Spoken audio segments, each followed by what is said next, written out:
Hi everyone, welcome back to NOVAsia podcast. My name is Ana Carolina. I am a Mexican student here studying at GSIS, and I'm here with my fellow Latin American friends. If you guys want to introduce yourself. Hi, my name is Aline and I am from Brazil. Hi, my name is Ariana Pesántez and I'm from Ecuador. Hi, I'm Mariana Macías and I'm from Mexico. Nice. Thank you guys for coming here. Thank you for joining me. Today we're gonna talk about Latin America.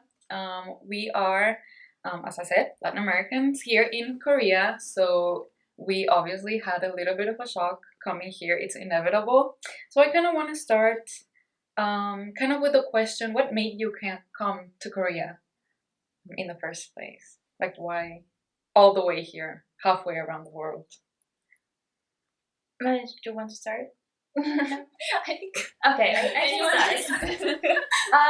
Okay, so why I decided Korea? I really wanted to study in a place that was out of my comfort zone. Like that's why I first chose Asia. And then the second is because there was this huge and really good scholarship that I ended up applying for.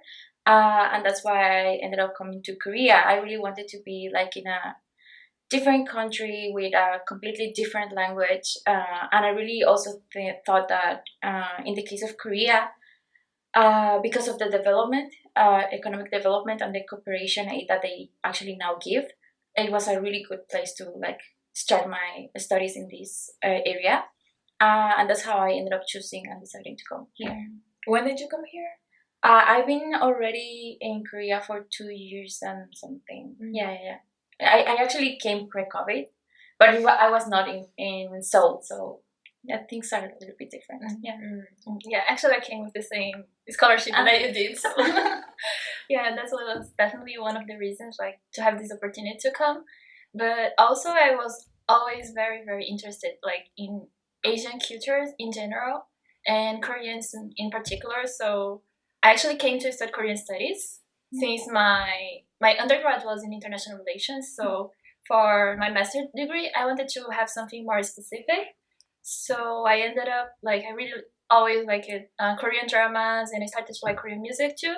So because of this interest of mine, I actually decided to follow like a more academic approach. So I started to like it and to research a little bit more, and then I decided to study Korean studies. So nothing better than to study here, so that's why I came.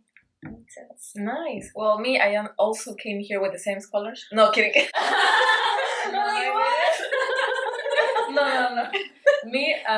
I'm studying my master's degree in Geneva, and this is my exchange semester here. So I chose Korea because it always attracted me. Actually, during my major, I had the opportunity of going to the NMUN in New York, and we represented the Republic of Korea. So since then, I had this really great, like, huge interest in getting to know the actual culture. Coming here, eating delicious food, getting in touch, living it from the first hand. Getting this opportunity was amazing, and in the middle of a pandemic was really, really great. Getting to know you guys, it was great when Anna texted me and she was like, "You want to come?" And I was so excited because, as you said, off the podcast, it's really nice to get to know people from Latin America. We feel like home. So yeah, I'm really grateful for that. Did you come this semester? Yes. I came so here in August. So yeah, I'm here a bit more than 2 months. Wow! Oh my god! Yes. Sorry, here. Yes. Yeah. So for me, I've also I didn't come with the scholarship, but I'm a full-time student, so I've been here for like a year and a half, and I'm graduating this semester. So I came here knowing nothing, like of Korean or like, of course, if you haven't seen my fangirl podcast video, no, but of course I like K-pop, I like K-dramas and stuff. That wasn't the whole reason that I came, but of course that was like an introduction to me towards Korean culture. But obviously also the economic development, as you said. My major is international relations, so I kind of wanted to have extension of that. So my master's right now is in development, so concentration in development. So I was really like, I was in between countries, but I think Korea was the thing I like what interested me the most. But what kind of, as I said, I knew nothing. I don't know if you guys came like knowing any Korean. I don't know if you know Korean. No, but just know 안녕하세요 and 감사합니다. And that's all I said my It kind of like took me a second to get adapted to that. Right now, I feel like I can get by. I'm not good at Korean at all. I know you're good and you're also good. Not that good. Don't be humble, I know. But that was actually kind of like one of the biggest like kind of shocks that I had when I first arrived. But also because of it, I think it also helped, as you said, like kind of meeting other Latin American people that we share the same language. I mean, you're from Brazil, but language is similar. Yeah. It's just like, Latin America, home. Like, I can get instant friends. Exactly. I don't know, like, the first friend I met, I think was you, and then it was Mariana, and you this semester. But it's honestly very, kind of like a weight off the shoulders to kind of having this sense of home in like the other side of the world. But how do you feel about this? Like, do you think, is it because we're Latin Americans, or is it because of the language? Like, if it was a person from Spain, I don't know, like, you feel the same? Like, it's kind of like Latino community kind of in a way. But I don't know how to explain it, so... I think it's the very fact of knowing that if you go to a Latin person, they won't say no to you. You know, they will be like, yes, of course. Like, they will be, when do you need it? For when do you need it? You will always find that support that you need in that person. And I think one of the most important things is that we can get to be ourselves in our language, in our culture. They will understand. You know, sometimes they wouldn't understand. And the other day, actually, I find this opportunity to tell this anecdote, a really short one. We went with my Italian friend to a Korean mall, to call it like that, in the subway, and she wanted to buy some trousers. So she was asking me, I need to try them on, otherwise I cannot buy them. And I held one, and I was like, oh my god, yeah, they are beautiful. I want to buy this too, but since we cannot try them on, I'm just gonna put it like this. Then first I put it on my waist, and I was like, yeah, it's fine. And then I turned it around and I put it around my neck. And she was like, what are you doing? And I was like, yeah, I'm trying to see if my bubble will fit, And she was like, but why? And I was like, yeah, it's just something we do. And she would understand. And then I arrived home. I told my Colombian flatmate, and she was like, oh my god, that's so Latin, because we do that at home as well. So it's like this kind of familiarity with the environment, with what you do at home, feeling a bit closer. Yeah, I totally agree. And the funny thing is that when I was in Brazil before coming, I was like, oh, okay, when I go to Korea, I will try to not have many Brazilian friends and Latin friends. I just want to be so like immersed and have like contacts with other foreigners and with Korean people. But I think once you come here and you have like, you really feel like this, you miss home so much that like having these people, it's really like Anna said, some way to feel like home. So like right now, of course, I have other foreign friends as well and some Korean friends. But like my closest friends here are all Brazilian and from other Latin American countries. So it's very funny how like the reality here is so much different from what you imagined before coming. Yeah, like it's really like feeling like home. True. Yeah, like, I feel like I kind of had the same kind of mentality of I don't want to be only like with Latin Americans, especially because I mean we have a lot of stereotypes that I might not like fit in. Like like whenever people think about Latin Americans, it's always like, oh, party, drinking, exactly. And I don't even drink. So I was like, I don't even fit in what people already think about me. So if I don't know if I'm gonna find my people in another country because of these stereotypes. And at the end, it's just that I guess not only like the language, because you were mentioning like Spanish people. I don't even know many Spanish people, to be honest. But I guess it's also the fact that we can relate in jokes. We can relate in like costumes and things that we might do. And just the way also like we might like connect with people, like what happened to me when I was like in my language year. I was like with a group of like because it was us Mexicans and there were like Ecuadorians also and Brazilians and we were like the Latinos, like we were the group, and it was really funny because like we were okay, like you know, hugging each other, like being together, and I guess that would be like a shock for our Korean teacher. And other people were not like when we. It was really funny because when we gathered to speak like in a group, when it was able pre-COVID, of course, like it was really funny because we will sit super close to each other. You know, like we weren't like it was okay to like be this close to someone and grab the person and like talk and then hug and whatever. But when we were talking with people from other nationalities, like other countries, you could see that we would like try to keep like our distance because we know that people might not be as comfortable as us to be like this all the time. So it's really funny because I guess that's also a way that we connect through the way we like the distance we put in with people, and we know that we are okay with like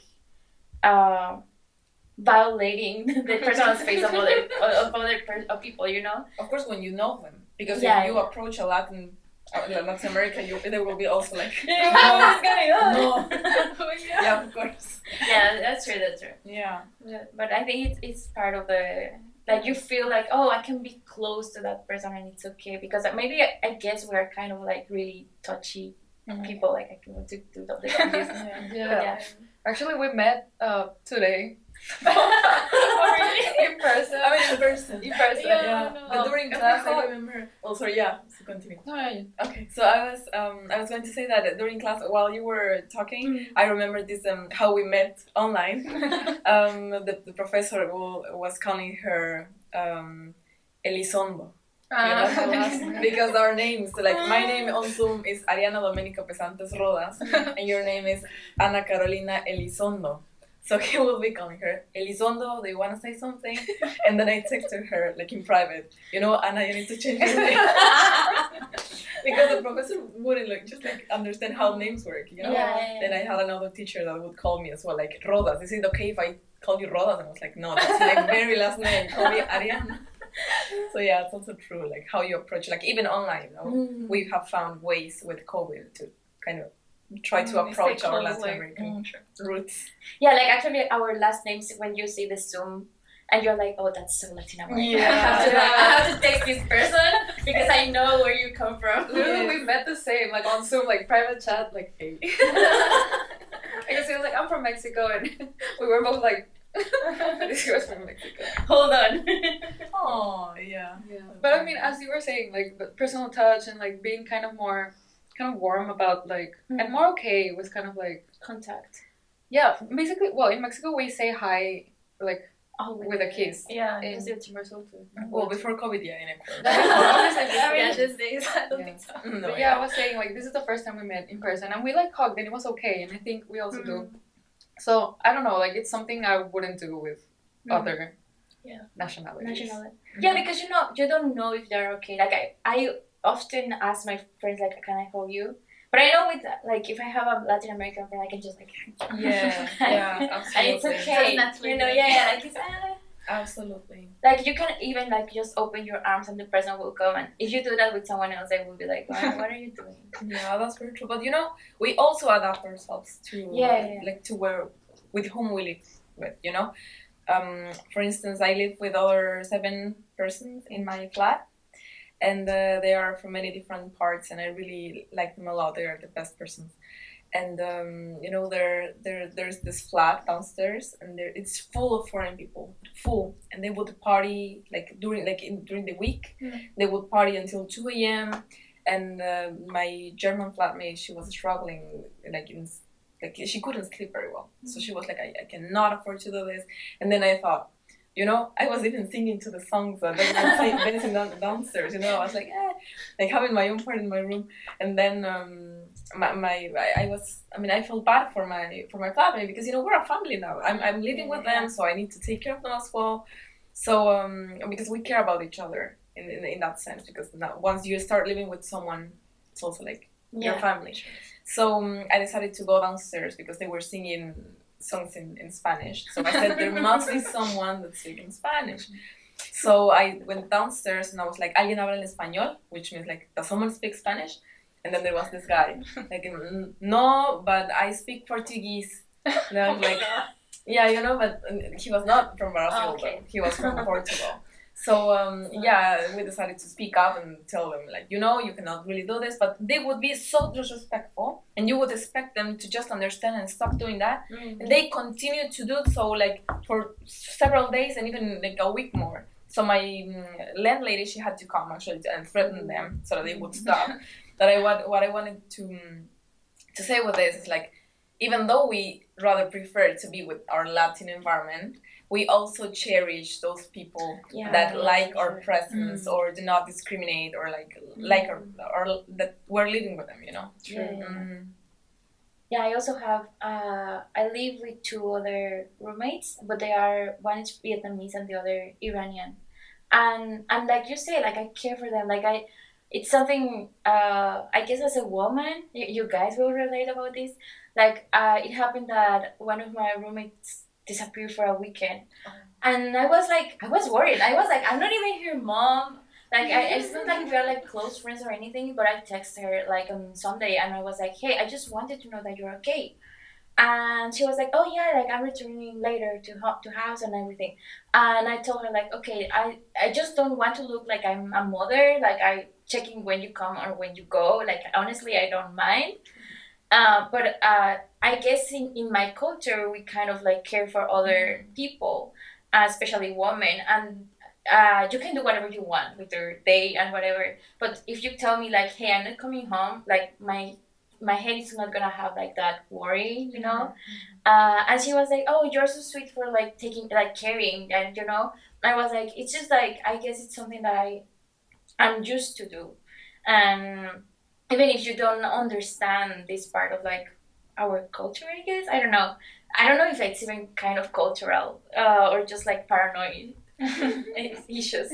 But I was like, just tell me if you're not gonna come and it will be okay. And then she sometimes like asks me, oh, are you late or something. Like, she kind of like got into that, which is really cute. It's cute, you know, like, you just like share something with the people and you care about them. It doesn't matter what nationality they are. Yeah, but I understand that feeling. And actually, I do the same, the very same thing with my friends. I have this friend from Kyrgyzstan. I would ask her, like, every time we say bye and she goes on the bus, I would go, let me know when you get home. Of course. Please let me know. Did you arrive when you get home? Yeah. And when they don't, oh my god. Are you alive? And then he's like, oh, I like you because you're like a mom. And I'm like, no. I thought it was your mother. But yeah, what Mariana said is really, really true, because they learn to be that way. So they start asking you back, okay, but did you get home safe? Yeah. So yeah, it's really nice. It's really nice. But they learn the good things. Yeah, really true. The good things. Is it just because we're Latin American? Could be because Mariana, you were saying something really important in the fact of being a woman. Yeah. You know. Yeah. Even though in here you don't have that like paranoia or of just like fear, being like always being like this. I think it's just in our blood trying to care about each other, like with our friends back in Latin America and in here as well, regardless of whether they are girls or boys. So. Yeah, I agree.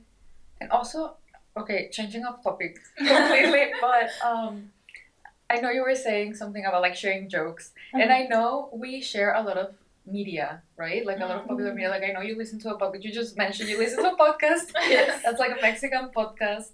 It's like funny. And I know you like Rebelde. The most Mexican thing. Well, it's not that Mexican. I think it's from an Argentinian show. But I like the Mexican version. It is Mexican, there's the Mexican version. Yeah. Actually, we can sing some karaoke now. We were going to Oh my god. Sálvame. Yeah.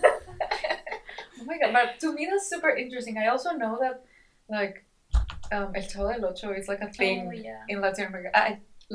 I was completely oblivious about this, and like telenovelas and stuff. Because in Mexico, of course, it's famous, but we also, at least in Monterrey, well, all the country, we also get like a lot of Argentinian like telenovelas. So I wanted to know if you guys kind of practice the same things you do back home. I know it's not possible to do exactly everything. But as I was mentioning before recording, like sometimes we will cook food, sometimes we will celebrate. For example, right now we're in October and it's almost Dia de Muertos, as you can see. Do you celebrate? I know you had pan de muerto recently and you didn't give me. Okay. For example, for pan de muerto, for Dia de Muertos, I really it's one of my favorite celebrations in Mexico, and I really treasure it. And I guess it also kind of like ended up being more important to me in Korea because I lost my grandmother here. So I wasn't able to go to Mexico or anything. So for me, it was like suddenly it got more meaningful for me, like because Dia de Muertos is like a tradition of like the souls come back and just hang with us, chill with us for a night. But I mean, it's like the food and everything. Obviously, I don't do what I would do if I was home. But it was really funny for me the first time that I was in Korea, and I noticed that in autumn for them having cempasúchil, because that's the word, it's not marigold. It's so funny. I was just like, why do we have our traditional flower that it's for Dia de Muertos here just everywhere? And I find it really funny because I mean it was brought before because of trade and everything. And so what I would do here is like just buy the flowers that are traditional for us in Dia de Muertos, and I would just leave it there for like my grandma and like a glass of water. Like I cannot put an altar as per se because I don't have everything. Food is expensive also. I'm a student, but like I would do something. Like I would try to do something for that after my grandma passed away. And because I had the elements, because I had the flower here. I guess if I didn't have the flower, it would be just like, oh, maybe just a glass of water and a candle or something. Still kind of like try to represent it, I guess. It's interesting. I don't even know why. Like I felt like the urge to do it. As for the pan de muerto, it's like, it's funny how you can find Mexicans everywhere in the world. And we happen to have in Korea a guy that actually does the bread. So the last year I actually bought him from him. And it's really good. I can send you the information. Wow. He just like, we have this community of Mexicans, and he's like, oh, it's the season, I'm making bread, like the pan de muerto. So you can see just everyone like, oh my god, I just need to buy the pan de muerto. Like you can see the Mexicans are like, they like that kind of tradition, I guess, or we feel it too close to us, I guess. And so in this, I guess being far away, like made me also like cherish my traditions, and also I love to share them. Like when I bought it last year, the bread, I actually was like in my Instagram, I just say that anyone wants to gather like to eat pan, like bread. And I was like, I'm gonna buy like traditional Mexican bread, and if anyone was like to just hang out and we can like share it, and then we'll explain about it. And actually people from different like nationalities like were like friends and everything, like, oh, I want to try it or whatever. And when we met, I was like explaining, oh, this is the school, and it's kind of shocking when you kind of try to explain what is the pan de muerto. But yeah, like I can explain to them and the tradition and everything. And for me, I'm really always happy to share my traditions and to other people know about it. And I mean, this is kind of maybe sensitive. I really don't like that people talk about Dia de Muertos with coco. Like, and in Korea, it's just like, oh, it's coco season. And I'm just like, coco season. Like I really don't like. I tried, I guess, to like disengage with that and be like, no, this is actually part of like, it's a tradition. It's not like only a movie. So I like to start like those kind of conversations. I like to share about my traditions, and I also kind of hold them close because I guess being far is like, oh, this is like a tiny piece of my culture, and I want to like appreciate it a little bit more or something. That's so true. Yeah, I identify with that. And in Ecuador, we don't have Dia de Muertos, we have El Día de los Difuntos. You understand the difference in Spanish? So it's like, it's not Day of the Dead, it's like another word for the dead, but it's more like subtle. So because in Ecuador we're all like this, like the taboo. yeah, no, not a taboo, but it's like something delicate, you know, very delicate. So on this day, which is the 2nd of November, it's the 2nd of November, and we eat guagua de pan. It's like Baby. child, you know, like a bread in the form of a child, and it has like the eyes, like the smiley eyes. Of course, it's not like perfectly done. I'm gonna show you a picture later, but it's like sweet, and it's a bread that we eat with colada morada, which is like I don't know how to translate colada, but it's literally purple, and it's full of fruits. It's full of like delicious stuff that my grandma would do it like, and I, as you said, like I cherish it with my heart. And the other day, another Ecuadorian friend took me to Casa Latina. I don't know if you of course. took me there. And I was eating patacones, I was eating a lot of Ecuadorian stuff, and I was crying because I miss it so much. I haven't been in Ecuador in almost a year, I think. So I really miss my food. And the very fact that, I mean, as you said, like we're students and food here is expensive. I'm not being able at the moment of cooking for me. So it's like very hard for me to actually go there and see the food that I love. And I was eating and just crying. I was like, oh my God, this is so good. I was having passion fruit juice. You know, in Ecuador we make juice out of everything. So it's like every fruit. So I was asking for the juice to this guy, and the fact of going to the restaurant and being able to speak Spanish, you know, dame esto, is just amazing. I felt like home. And so yeah, basically I don't cook my food here, but I went there and I felt like home. and I'm waiting for Dia de los Difuntos. Like I have this. I really want to go there. I'm so excited because they are going to prepare colada morada. And if you want to go to Casa Latina, I went last year. I want to go with our Ecuadorian friends. They said that it's really legit and it was really fun to experience that. So it's really because delicious. you decorate the guagua. La guagua de pan. La guagua de pan. Yeah, exactly. It's so delicious and it's full of colors. You can draw whatever you want on her. It's really nice. Guagua is actually an indigenous word, you know, for child, like a baby. So it's from Quechua, and you would collect, for example, with kids. You know, it's not necessarily babies, but also kids.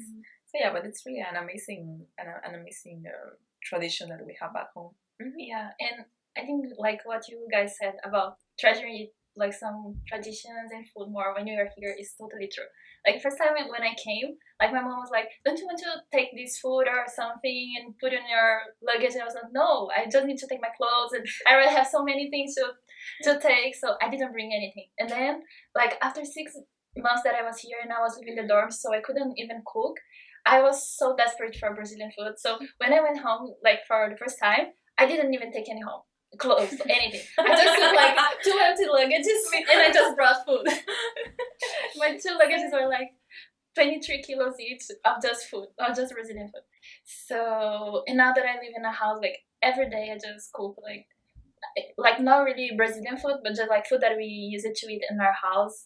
So like it actually even made my relationship with Korea better, because like after those first 6 months that I didn't have any food, like right now I really love Korean food, but at that time I couldn't even see anymore.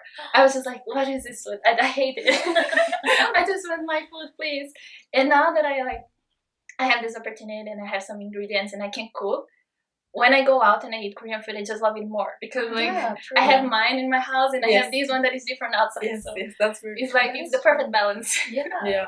Oh my God, yeah, but it's so interesting hearing about your experiences here, how you brought a piece of Latin America, of your own country, here to Korea, and how you connect with everyone from Latin America, even though like I don't know anything about Ecuador or Brazil. I've never been, so it's kind of fun to have like these similarities and be like, oh, me too, or also be like, oh, really? I do this, and then I do this, and it's different.